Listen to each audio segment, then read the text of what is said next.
Hi, my name is Jessica Rodriguez, and this is my informative speech on mental illness. Let's start with the history. Could you imagine being sick and instead of your doctors, your family, your friends helping you, you were instead tortured? They drilled holes in your brain, removed parts of your brain, doused you with ice, shocked you with electricity, or even worse, starved you to death by chaining you to a wall and let people pay to watch you being suffered and tortured. That's how it was in the 3700 BC up until the 18th century for people that were mentally retarded, suffered with mental illness, or autistic. Around the 18th century, things changed. People saw things from more of a humanitarian point of view. They believed that people with mental illness should be treated better. One of the famous quotes from them was to protect society and the insane from harm, to cure those amenable to treatment, improve the lives of the incurable, and to fulfill the humanitarian duty of caring for the insane. Sigmund Freud was known as is still known as the father of psychology. He really laid down the foundation for treatment, creating psychoanalysis, which we still use today, ECT, electric convulsive therapy, which is completely different than shock therapy. Shock therapy was torturous. ECT is still used today. What they do is they put you to sleep or sedate you heavily, and then obviously a little electric shocks go to your brain. But it is commonly used. I work at West Oaks Hospital. It's a psychiatric hospital in Houston, and we use that for people that become medication resilient or the depression medicine, like suffering really bad depression. It's just not, medication's just not working anymore. So what they'll do is they'll do like a 12-week regimen. One of the ladies that comes in, she comes every 6 months and does this because she suffers from bipolar disorder, and the medication just stops working for her. So it's commonly used still today. It does sound scary though. People think of electric shock therapy when we say ECT, and it sounds like something out of a cheesy horror flick, but it's actually common. So with that, we also use it for, I guess, really severe schizophrenia. A lot of my patients that are severely schizophrenic and we cannot find the right medication for them to help them live and improve their quality of life, they will go through that.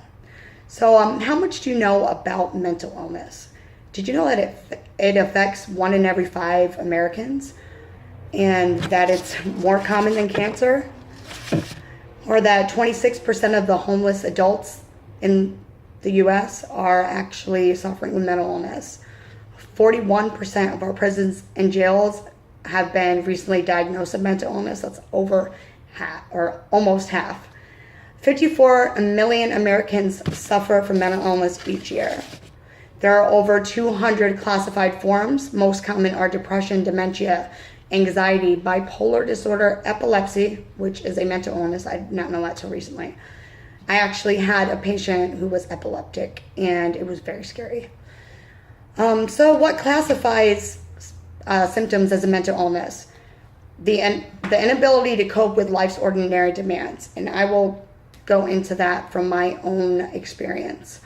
About a year ago, things got really rough for me. I was excessively irritable. I was angry all the time. And if I wasn't angry, I was depressed.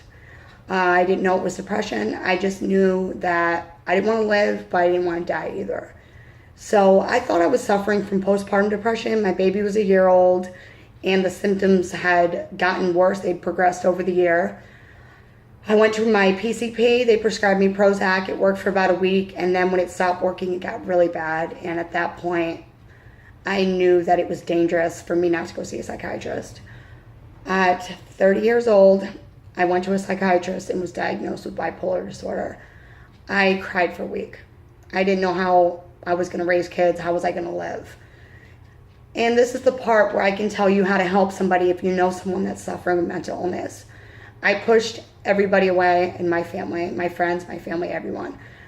I didn't know what I was going to do, or if I was going to be able to even stay with my husband, because I thought I was going to ruin his life. One of the things that I did to help myself was I Googled. I found blogs from women that were suffering with it as well, and I found outlets. I did that myself.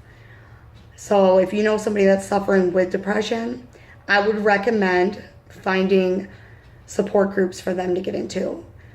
Or anxiety, they just need to know that there's somebody else that has the same condition as them and they're okay.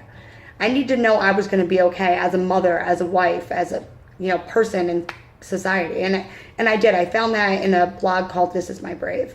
And then I started writing and I made Grace to Fight. Another thing that I do is I paint. So I wanted to show you some of my paintings. I'm going to move my phone. Okay. This is one of my paintings.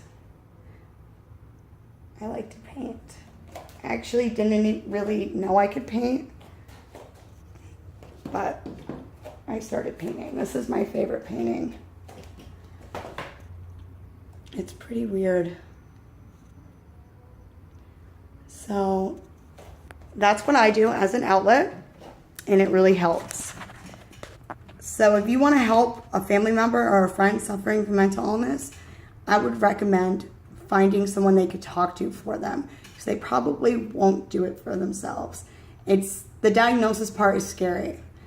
You're scared because it's not something that's going to go away most of the time. I mean, sometimes depression will go away after some time, but diagnoses like bipolar disorder, they're forever. And we need support. Thanks so much.